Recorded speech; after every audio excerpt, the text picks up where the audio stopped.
Hey Knicks Nation, how you doing? This is Sincere from Sincere Knicks Fan 34. How are you?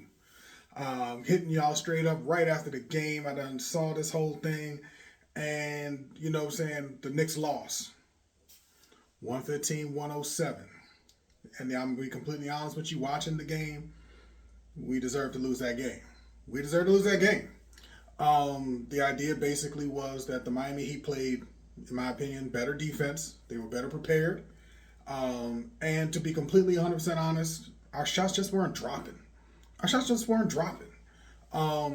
Realistically, I think the only people who really shot very well or fairly well, I would say would be Mikal Bridges and Brunson. Karl Anthony Towns took a lot of threes. And I'll be honest, through the course of the game, I really was asking myself, why is he taking these long distance threes?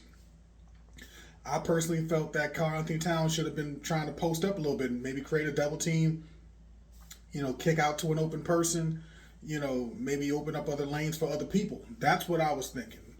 But for whatever reason, Karl Anthony Towns kept taking some pretty long threes, and he just was not making them. He wasn't making them, and he was not alone. Shaman didn't make his threes.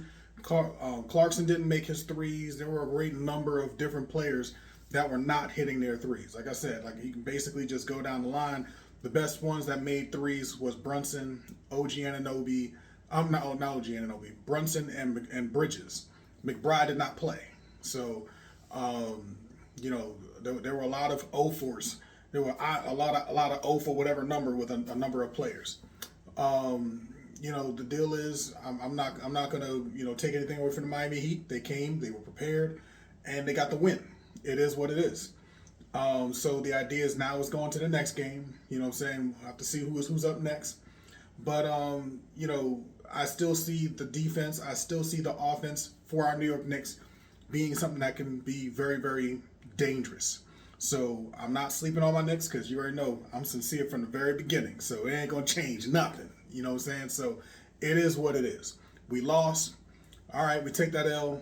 Hopefully we learn from the situation, and hopefully we get into a better rhythm, because we did have some pretty good quality shots. I promise you, it just didn't drop. There were a lot of shots that just didn't drop. There were shots there for Yabusele. There were shots for Clarkson. There were shots for Shaman. There were some really good shots. They just didn't drop. And I think if those shots would have dropped at the clip that these players normally knock them down at, we more likely would have won that game. But like I said, it is what it is. We lost the game. Now we on to the next one. Because we dominated the boards. We did well with the assists. We could have done better with the turnovers. I think the turnovers also helped the Miami Heat out as well. That's just my personal analysis. But I think the primary thing was turnovers and our shots just not dropping. Shots that we normally make just weren't dropping. So, hey, it is what it is. With all that being said, you know what I'm saying? If you have not already, please subscribe, share, comment. It's all good. You know what I'm saying?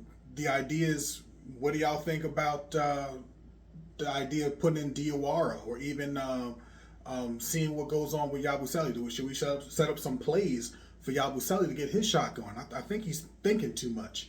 You know what I'm saying? Or he just seems out of rhythm. A lot of these guys just seem out of rhythm. So I don't know if we need more set plays or what the case may be, but I'm just thinking out loud. So if you thinking the same thing or thinking something similar, put it in the comments. All right. You all have a good day. Much love to you. Appreciate you. Hey, let's get it. All right. Talk to you later.